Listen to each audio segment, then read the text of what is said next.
All right, here's the Marsh Flats. That's going to go ahead and find something here for Chris. Okay, it's going to go find a basic swamp. So down to 19 he goes.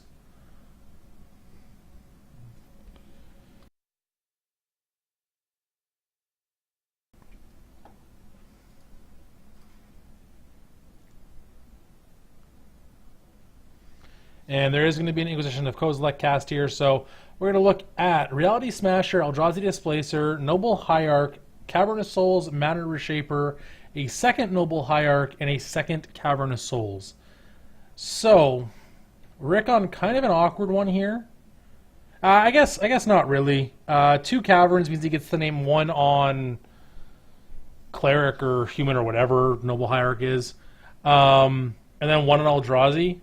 He also gets some ramp here, which is nice. So, yeah, this is fine. So, Chris will take away the Displacer, which I feel is probably the correct choice. It poses the biggest threat. Rick's going to have a turn 1 Noble Hierarch, unless he decides that he, for some reason, doesn't. But it seems like a real bad choice if he does. His draw was a Windswept Heath, so a good draw, because it does let him get colored mana that is not attached to these Noble Hierarchs. So there is a Cavern, again, naming Human or Cleric is my guess. Probably Human, because he also plays Eternal Witness, I think. So, yeah, he named Human. Chris will take his second turn, Shambling Vents, and another Inquisition. So he'll see the draw was a Windswept Heath. His choices here are Matter Reshaper or the second Noble Hierarch. It's going to be the second Noble Hierarch taken away. So we're going to have a turn 2 Matter Reshaper here for the Eldrazi player. Actually, I think his draw was another Displacer.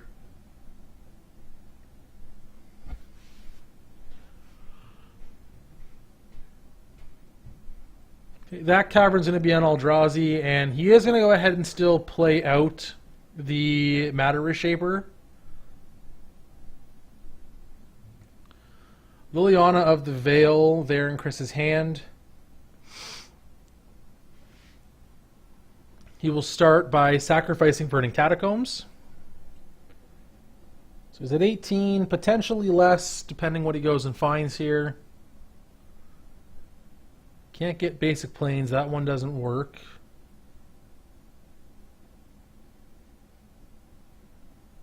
So I'm going to get a basic forest, so still at 18.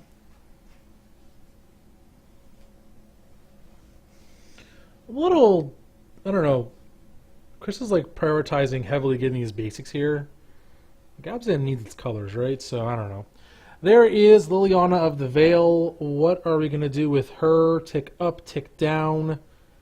Tick down.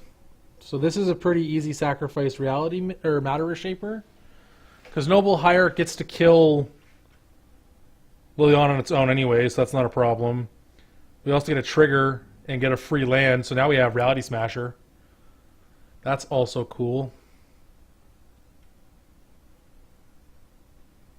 Alright, the draw was a second Reality Smasher. Okay, alright. So I think in this case, Rick's probably just going to go ahead, smash Chris for 6, let him discard Eldrazi Displacer, because I feel at this point it's not really a big part of his game plan. Play a second Smasher and win that way. So Rick down to 19 with that fetch. Has all his colors here, so he is okay on mana.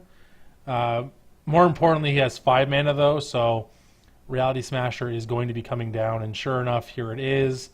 Again, Chris knew about the 1, and yeah, sure enough, Rick just says, yeah, it's going at you.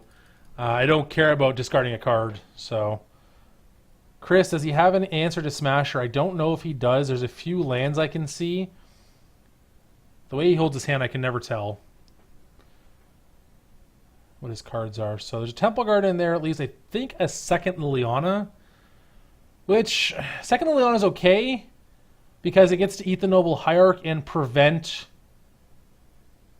Yeah, Rick very quickly decides to go ahead and discard Displacer.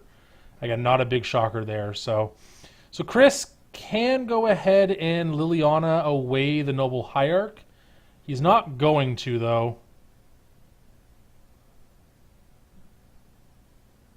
I don't know what Rick drew there. Ancient Stirrings, it looks like. I'm fairly certain the other card in his hand is a Reality Smasher. If it's not, no, it is. Okay, yeah, that's fine. 10U. Chris at 2. Yep, that's pretty good. And Liliana into Liliana is not enough anymore. Chris will go to 1. Because Noble Hierarch gets to absorb one of those. And that's going to leave Rick with a 5/5 to kill his opponent with. Unless Chris draws like Path to Exile to deal with that Reality Smasher. He does still have another card in hand, so he can pay the cost of the Smasher's ability of discarding a card from his hand to not have his spell countered. Can he kill the Hierarch right now, though? Does he have a way? Like, he needs... Yeah, like, Fatal Push is good as well. Yeah, he needs to find a kill spell. Either to deal with the Hierarch, so Double Lily gets rid of both Smashers, or one that can deal with a Smasher. His draw was a Nihil Spellbomb. An interesting main deck choice. But yeah, Spellbomb's not enough because it's a redraw, kind of, but it'll cost him 2 mana, which he can't afford right now. He needed exactly a 1 mana answer plus the 3 mana to play Liliana as the 3rd removal spell. So just not enough there. Rick will take game 1 on the back of a pair of Reality Smashers. Yeah, that's what Smashers do, so...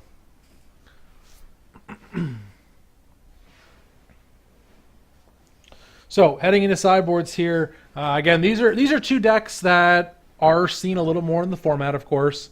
So these guys likely to have sideboard options for each other.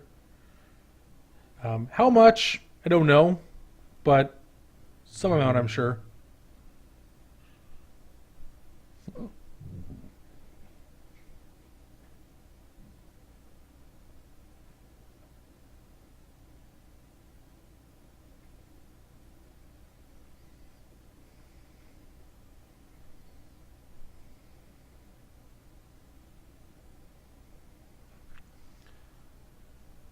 Damnation being brought in by Chris, not a big surprise.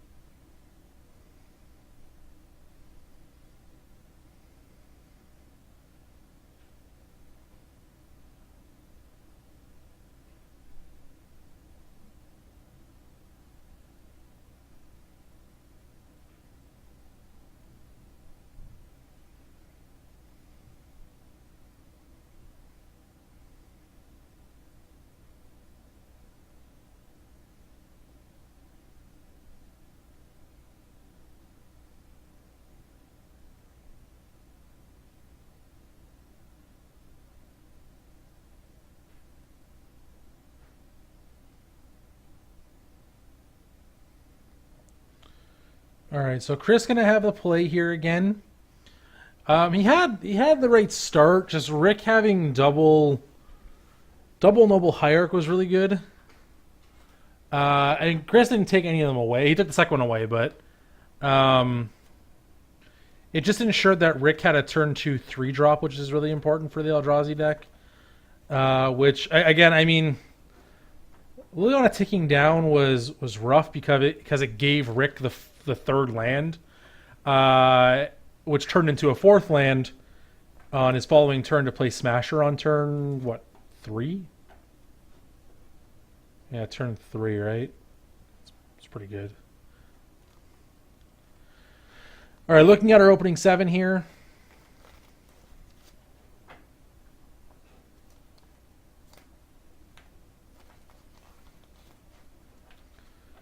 Looks like Chris has decided that he will mulligan out of 6. Rick is thinking he has a path to exile, it looks like.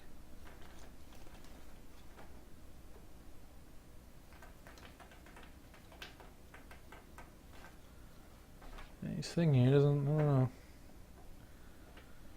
I think Rick is kept. He's been looking at it quite a while, so I have to imagine he's kept his hand.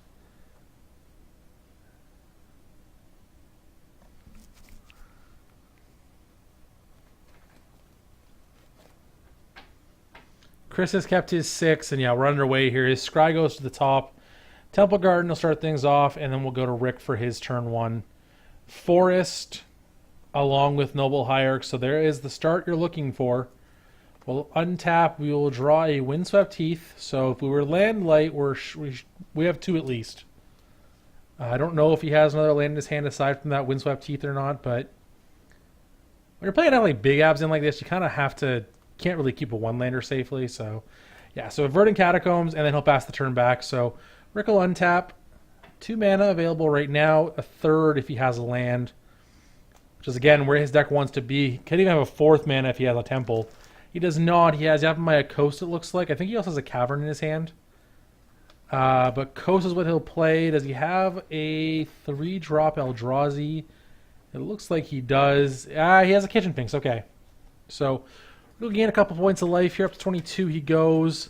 Kitchen Finks in play. Chris will sacrifice the Verdant Catacombs at the end of the turn, falling to 19.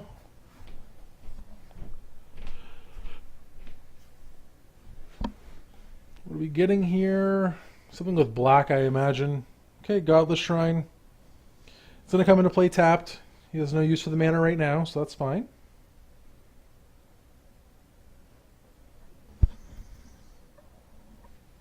Okay.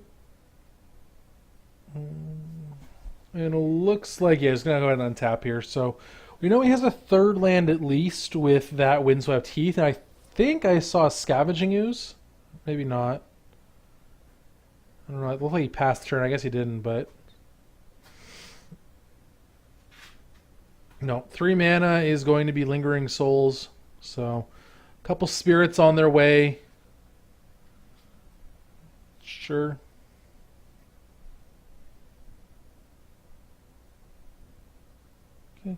Cavern of Souls coming down, potentially naming Eldrazi. I feel at this point that's what it's going to name. Doesn't really have any use to be on anything else.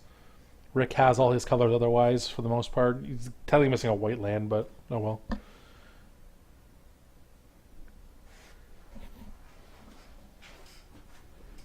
Kitchen Finks in for 4. Chris will fall to 15.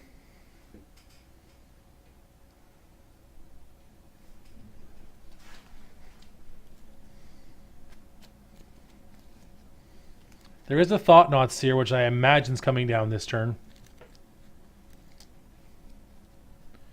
Yep. Sure enough, there is Thought-Knot Seer. We're going to look at a hand. I can't even see the way he spreads his hand out. I see a Windswept Heath. I think there's a Scavenging Ooze. I think there's a Siege Rhino. I'm honestly not sure.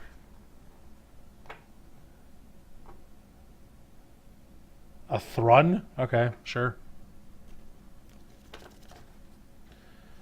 Rick is going to take away Thrun the last roll. Not a card you see very often, but I imagine we're going to have a Siege Rhino coming down this turn.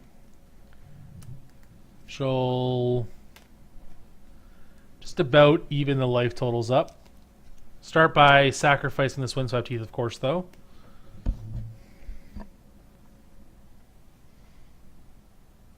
And there is Siege Rhino. So Chris will go to 17. Rick will fall to 19. Again, Rick does have Path to Exile in hand, so he has the answer to this Rhino. Chris will fetch out, I think it was just basic forest. Yeah, it was.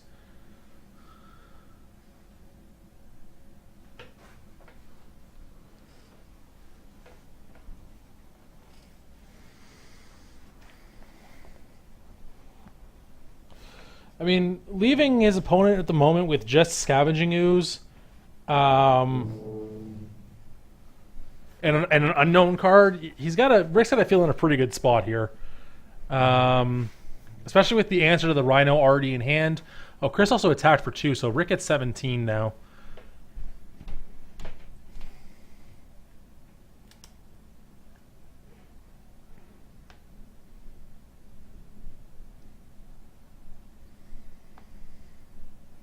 Is that a Displacer?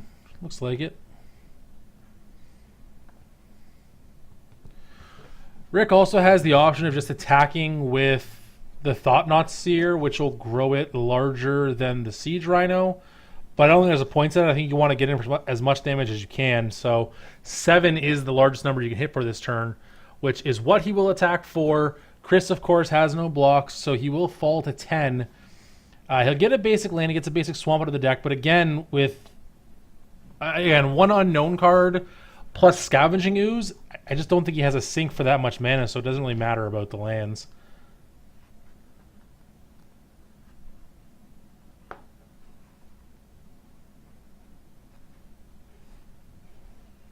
Okay. Chris will untap and draw. Again, I don't have a look at his hand, unfortunately. What do we have here? Some sort of... Okay, Inquisition of Kozilek. Not at its best right now, of course. Rick is thinking if he wants to fire something off in response. Apparently not. 2 Path to Exiles and a Displacer. So we've already seen Chris favor taking away Displacer here, which, again, I think is a fair choice because at the moment especially, I'm actually a little surprised Rick didn't play the Displacer.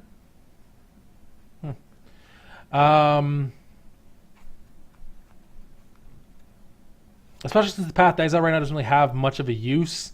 And Thought-Knot Seer is a good one to blink as well. So we're gonna... Okay, I was gonna use our spirits there. That's cool.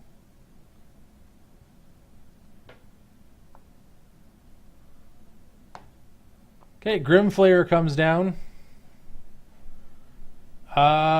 Sorcery land is all we have, so I don't believe we have Delirium or anywhere close to that. So, and Scavenging Ooze will follow it up. So Rick's gonna go ahead on the end step and fetch with his Windswept Teeth. I wouldn't be surprised if we just see him fire off a path here on the Grimflayer.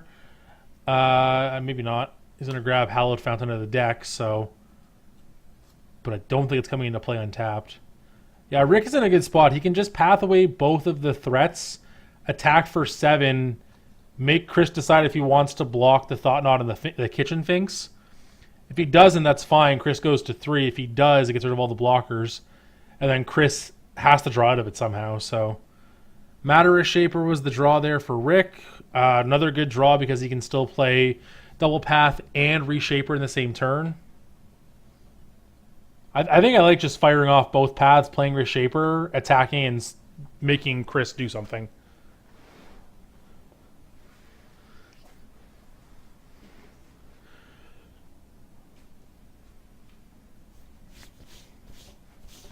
Like, Chris is in top deck mode now, so I don't think you really want to hold the paths if you don't have to. I don't think you need to. Okay, he's going to go ahead and attack here for 7. Again, the paths make blocking obviously awkward for Chris here. If he tries to kill something, Rick can stop it. And again, Chris does know about those 2 Path to Exiles, so he knows that he's not necessarily safe. Okay, he's just going to go ahead and take the damage, so he falls to 3. Yeah, Rick going to play the Reshaper out. Seems about right. And sitting on Double Path to Exile, you got to feel pretty good for the Bant Eldrazi player here.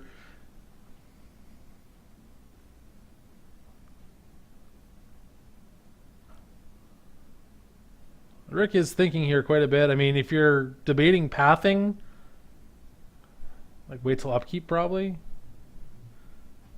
If you're going to do it, yeah, he's going to wait till upkeep. So he's going to go ahead and fire off both paths, pointing them at the Skoos and the Grimflayer. Chris will eat some things in response. He's going to go ahead and eat a Displacer. He'll go to 4. But that's all he's going to eat here. So down go both of them. He'll get, if he even has 2 basic lands in his deck to get, he'll get 2 into play tapped here. No help this turn, of course, as this is all on his upkeep. Now, importantly, Chris is not dead next turn unless Rick finds, like, what, a Smasher? Because Chris, if nothing else, does have in his graveyard Lingering Souls to flashback. So, worst case scenario, he has 4 blockers. Again, Rick top decking something like a Smasher could be enough, though.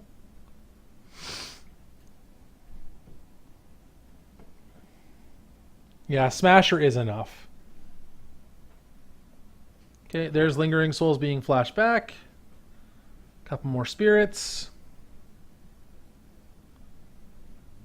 And we just say go. So, Smasher.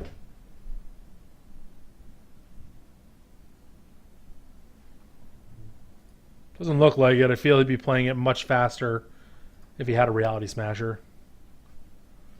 Alright, we're going to come in for 10. So we got to block everything pretty much. We can technically let a Finks or a Reshaper through, but there's really no reason to. So, yeah, blocks them all down to a Lone Spirit and 1 card in hand. Draw.